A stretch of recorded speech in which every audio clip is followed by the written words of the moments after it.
भारतीय न्याय प्रणाली। संघ का न्यायालय उच्चतम न्यायालय भाग 5 में है। राज्य का न्यायालय उच्च न्यायालय भाग 6 में है। राज्य के न्यायालय में अधीनस्थ यानी जिला न्यायालय भी शामिल होता है। भारतीय न्याय प्रणाली स्वतंत्र एवं निष्पक्ष है, जैसे कि कार्यपालिका एवं विधायिका से स्वतंत्र एवं दबाव के बिना कार्य करती है। और एकीकृत न्याय प्रणाली है, मतलब केंद्र पर राज्य के न्यायालय परस्पर संबंधित होते हैं। जैसे अधीनस्थ न्यायालय की अपील उच्च न्यायालय में जा सकती है, उच्च न्यायालय की अपील उच्चतम न्यायालय में जा सकती है।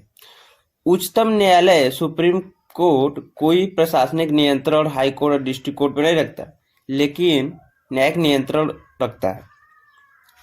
आर्टिकल 141 में कहा गया है कि सुप्रीम कोर्ट का निर्णय अन्य न्यायालय के लिए निर्णय बाध्यकारी होगा।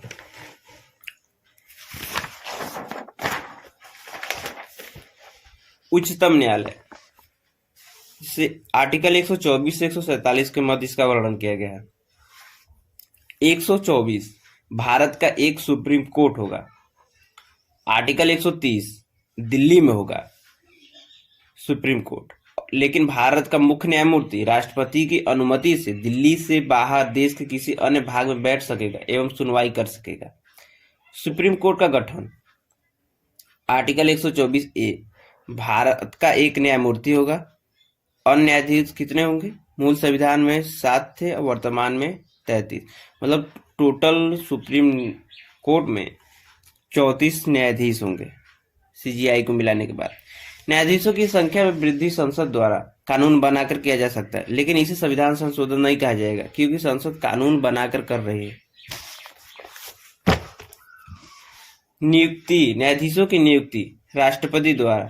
सीजीआई की नियुक्ति राष्ट्रपति द्वारा सुप्रीम कोर्ट एवं हाई कोर्ट के न्यायाधीशों के परामर्श के बाद, जिससे परामर्श लेना उचित समझे, करता है। और अन्य न्यायाधीशों की नियुक्ति में राष्ट्रपति सीजीआई का परामर्श plus supreme court plus high court के न्यायाधीशों से परामर्श के बाद करता है, जिससे वह परामर्श लेना उचित समझे। वर्तमान में प्रचलित गठन का प्रावधान, मतलब वर्तमान में न्यायाधीशों के गठन का प्रावधान क्या है? सुप्रीम कोर्ट के निर्णय पर आधारित है। Supreme court advocates and record association बना भारत सन 1993 के द्वारा कॉलेजियम की संकल्पना दी गई। कॉलेजियम की सिफारिश पर न्यायाधीश नियुक्त होंगे। कॉलेजियम का स्वरूप निश्चित किया गया है। कॉलेजियम क्या होती है? न्यायाधीशों की समिति होती है, इसमें न्यायाधीश होते हैं। सीजीआई की नियुक्ति जो उच्चतम न्यायालय का वरिष्ठतम न्यायाधीश होगा, वहीं इससे पहले यह परंपरा थी, मतलब कॉलेजियम के अनुसार सीजीआई वही हो सकता है जो सर्वोच्च न्यायालय का वरिष्ठतम न्यायाधीश होगा। और न्यायाधीशों की नियुक्ति में कॉलेजियम की सिफारिश पर सीजीआई प्लस उच्चतम न्यायालय के 4 वरिष्ठतम न्यायाधीश शामिल होते हैं। अर्थात अन्य न्यायाधीशों की नियुक्ति में कॉलेजियम करेगा, मतलब अन्य न्यायाधीशों की नियुक्ति कॉलेजियम करेगा। उस कॉलेजियम में सीजीआई प्लस उच्चतम न्यायालय के 4 वरिष्ठतम न्यायाधीश शामिल होंगे। इसी जगह देख लेते हैं कि हाई कोर्ट के लिए कॉलेजियम की क्या व्यवस्था है। हाई कोर्ट के न्यायाधीशों की नियुक्ति कॉलेजियम की सिफारिश पर की जाती है, और इस कॉलेजियम पर में सीजीआई प्लस सुप्रीम कोर्ट के 2 वरिष्ठतम न्यायाधीश होंगे, और एक उच्च न्यायालय से दूसरे उच्च न्यायालय में न्यायाधीशों की मतलब ट्रांसफर कॉलेजियम की सिफारिश पर।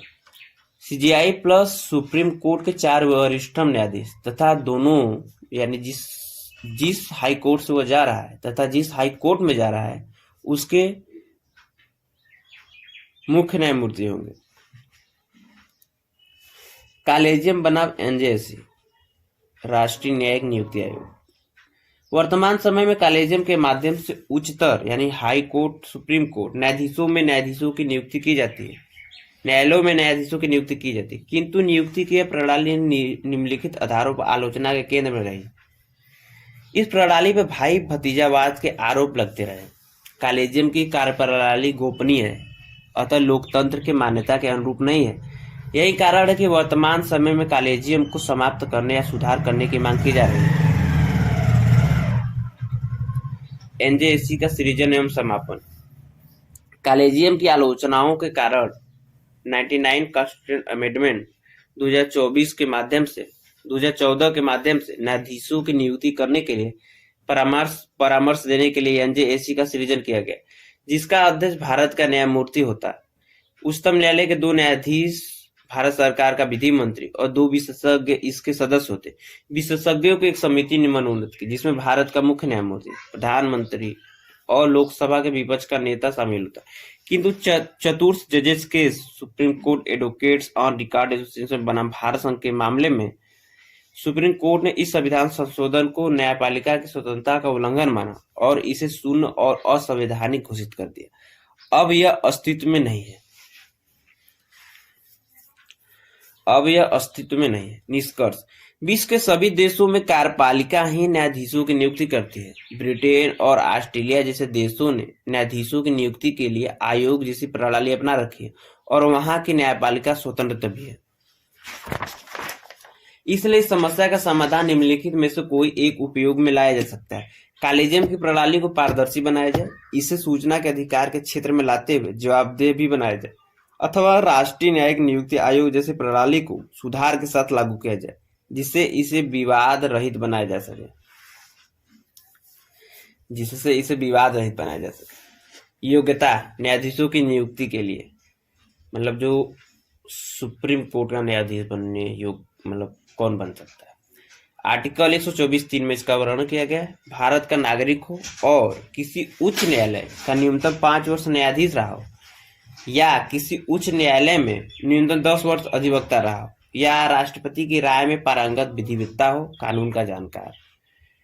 कार्यकाल: 65 वर्ष की आयु तक। शपथ: राष्ट्रपति के समक्ष 3री अनुसूची के अनुसार शपथ ग्रहण करता है। अपना त्याग पर राष्ट्रपति को त्यागपत्र सौंप कर सकता है।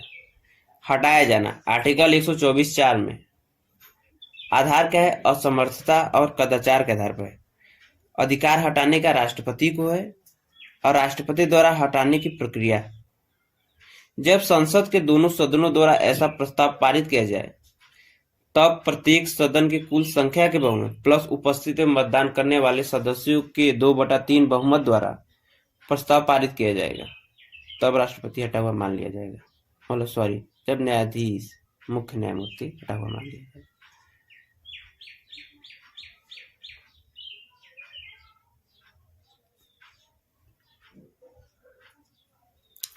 आर्टिकल 124(5) संसद प्रक्रिया स्वयं तय करेगी। संसद ने न्यायाधीश जांच अधिनियम 1968 बनाया है। कार्यकारी मुख्य न्यायमूर्ति यानी न्यायाधीश जब न हो तो नियुक्ति राष्ट्रपति द्वारा, जब सीजीआई अनुपस्थित हो, अनुपलब्ध हो, जब पद रिक्त हो। इसका वर्णन आर्टिकल 126 में किया गया है। आर्टिकल 127 तदर्थ न्यायाधीश की नियुक्ति। एडहॉक जज मतलब अस्थायी तौर पर नियुक्त। जब अधिक पद रिक्त हो, गणपूर्ति न हो, कार्यों में वृद्धि हो, तो अस्थायी रूप से न्यायाधीश बुलाए जा सकते हैं। सीजीआई राष्ट्रपति की सहमति से किसी हाई कोर्ट के ऐसे न्यायाधीश जो सुप्रीम कोर्ट में न्यायाधीश बनने के योग्य हैं, उससे सहमति लेकर और उस हाई कोर्ट के मुख्य न्यायमूर्ति से सहमति लेकर उस न्यायाधीश से सुप्रीम कोर्ट में बैठने में कार्य करने का अनुरोध कर सकेगा। और आर्टिकल 128 सुप्रीम कोर्ट में सेवानिवृत्त न्यायाधीशों की नियुक्ति। सीजीआई राष्ट्रपति की पूर्व सहमति से सुप्रीम कोर्ट के किसी सेवानिवृत्त जज से उसकी सहमति से सुप्रीम कोर्ट में बैठने एवं कार्य करने का अनुरोध कर सकेगा, या सुप्रीम कोर्ट या हाई कोर्ट के किसी सेवानिवृत्त न्यायाधीश जो सुप्रीम कोर्ट का जज बनने की योग्यता रखता हो, उसकी सहमति से सुप्रीम कोर्ट में बैठने एवं कार्य करने का अनुरोध कर सकेगा। ऐसे न्यायाधीशों को सुप्रीम कोर्ट के न्यायाधीश के समान शक्तियां और अधिकार होंगे, किंतु इन्हें सुप्रीम कोर्ट का न्यायाधीश नहीं माना जाएगा। सुप्रीम कोर्ट की शक्तियां एवं क्षेत्राधिकार। आर्टिकल 129 अभिलेख न्यायालय के रूप में S court of record. Supreme court एक अभिलेख न्यायालय है। इसका अर्थ है कि उच्चतम न्यायालय की कार्रवाइयों का अभिलेख रखा जाएगा और जब इन्हें भविष्य में किसी न्यायालय की कार्रवाई में सबूत को साक्ष्य के रूप में पेश किया जाए तो इन्हें चुनौती नहीं दी जाएगी और न्यायालय को अपनी अवमानना के लिए दंड देने की शक्ति होगी। न्यायालय की अवमानना संविधान में नहीं लिखी गई है, मतलब संविधान में परिभाषित नहीं है। न्यायालय अवमानना अधिनियम बनाया गया है 1971 द्वारा, यानी contempt of court act 1971 Coca जिसे कहते हैं। सान्याल समिति की सिफारिश पर 1963 से। सिविल अवमानना, जब कोई व्यक्ति न्यायालय के निर्णय की जानबूझकर अवहेलना करे या न्यायालय में दिए गए किसी वचन को भंग किया जाए तो इसे सिविल अवमानना कहते हैं। और डांडिक अवमानना, जब कोई न्यायालय में की कार्रवाई में बाधा उत्पन्न करे या न्यायालय में निर्णय को लागू करने में बाधा उत्पन्न करे या न्यायालय की निंदा करे तो इसे डांडिक अवमानना कहा जाएगा। यद्यपि न्यायालय के संदर्भ में सत्य प्रकट करना जुर्माना या 6 महीने का कारावास या दोनों दंड दिया जा सकता है। समीक्षा, विगत वर्षों में न्यायालय की अवमानना विवादों में रही है। यह कहा जाता है कि इसने लोगों में अनावश्यक भय उत्पन्न किया है और न्यायालय पर चर्चा करने से प्रतिबंधित किया है। इसे न्यायिक सुधार पर चर्चा नहीं पाती। ब्रिटेन आदि देशों में इसे समाप्त कर दिया गया है, इसलिए इसे भारत में भी समाप्त कर दिया जाना चाहिए। निष्कर्ष, भारत में परिस्थितियां भिन्न हैं, अतः न्यायालय की अवमानना की संकल्पना न्यायालय की कार्रवाइयों को बेहतर तरीके से चलाने के लिए आवश्यक है। यद्यपि यह भी तय करना चाहिए कि इसका अनावश्यक प्रयोग से बचा जा सके। आर्टिकल 131 आरंभिक अधिकारिता, मतलब सुप्रीम कोर्ट में कोई मुकदमा सीधे दायर हो सकता है। जैसे केंद्र एवं राज्य सरकार के मध्य विवाद का मामला, राज्यों के बीच का मामला, केंद्र एवं कुछ राज्य सरकारें एक ओर और अन्य राज्य सरकारें दूसरी ओर, ऐसे मामले। अपवाद, जो मामले सुप्रीम कोर्ट में नहीं जाते, यदि विवाद संविधान लागू होने से पहले किसी किए गए समझौते आदि से उत्पन्न हो। अंतर्राज्यीय नदी जल बंटवारे का विवाद, आर्टिकल 262। वित्त आयोग की सिफारिशों से उत्पन्न विवाद, केंद्र एवं राज्य के बीच कुछ खर्चों के समायोजन का विवाद, आर्टिकल 280। केंद्र एवं राज्य के बीच वाणिज्यिक क्षतिपूर्ति का विवाद, रिट क्षेत्राधिकार, न्यायिक पुनर्विलोकन, ये फंडामेंटल राइट में पढ़ा जाएगा।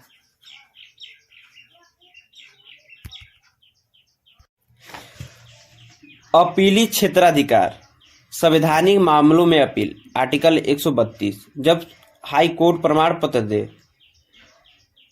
तो मामले में संविधान का मूलभूत प्रश्न शामिल हो तो सुप्रीम कोर्ट इसकी व्याख्या करेगा। और सिविल मामले में अपील, आर्टिकल 133। जब हाई कोर्ट प्रमाण पत्र दे जो मामले में कानून का मूलभूत प्रश्न शामिल है और सुप्रीम कोर्ट इसकी व्याख्या करे।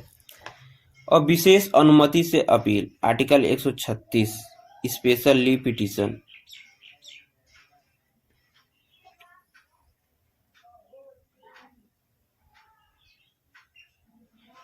हाई कोर्ट द्वारा अपील के लिए प्रमाण पत्र, आर्टिकल 134 ए में है इसका वर्णन। आर्टिकल 134 क्रिमिनल मामले में अपील, हाई कोर्ट प्रमाण पत्र दे कि अपील जाए। जब निचली अदालत में मामला चल रहा हो तो हाई कोर्ट अपने पास केस मंगा ले प्लस सुनवाई करे प्लस आरोपी को दंड दे।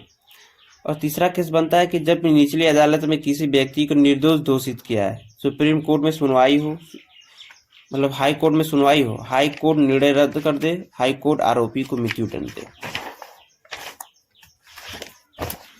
आर्टिकल 137 निर्णयों का पुनर्विलोकन, review of judgement. Most important, article 139 से किसी मामले का अंतःकरण यानी ट्रांसफर सुप्रीम कोर्ट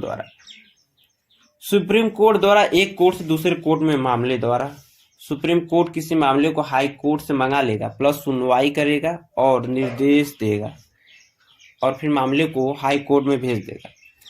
आर्टिकल 143 परामर्शी क्षेत्राधिकार, राष्ट्रपति सुप्रीम कोर्ट से राय या परामर्श मांग सकता है। किसी भी तथ्य प्लस विधि के विषय में परामर्श मांग सकता है। सुप्रीम कोर्ट राय देने के लिए बाध्य नहीं है और राष्ट्रपति सुप्रीम कोर्ट की राय मानने के लिए बाध्य नहीं। और महान्यायवादी राष्ट्रपति की ओर से सुप्रीम कोर्ट में पक्ष रखता है। सुप्रीम कोर्ट की कम से कम 5 जज की बेंच सुनवाई करेगी और राय देगी। आर्टिकल 141 सुप्रीम कोर्ट के द्वारा घोषित कानून देश के सभी न्यायालयों पर बाध्यकारी होगा। पूर्व न्याय का सिद्धांत से डॉक्ट्रिन ऑफ प्रेसिडेंट कहते हैं। आर्टिकल 142 सुप्रीम कोर्ट पूर्ण न्याय करने के उद्देश्य से कोई भी आदेश दे सकता है और संसद कानून बनाएगी और कानून बनाकर तय करेगी कि न्यायालय किसी सम्मान कैसे करेगा, न्यायालय की अवमानना के लिए कैसे दंड देगा, सुप्रीम कोर्ट के आदेश कैसे लागू किए जाएंगे। आर्टिकल 142 में इन सब का वर्णन। और संसद सुप्रीम कोर्ट के अधिकार में कमी नहीं कर सकती, किंतु संसद सुप्रीम कोर्ट के अधिकार में वृद्धि कर सकती है कानून बनाकर। आर्टिकल 138 और 139 में इसका वर्णन किया है। संवैधानिक बेंच से आशय होता है कि मिनिमम 5 न्यायाधीश होने चाहिए उच्च सुनवाई करने के लिए। यानी संवैधानिक बेंच का मतलब कि सुप्रीम कोर्ट की ऐसी बेंच जिसमें संविधान की व्याख्या का मुकदमा दर्ज हो।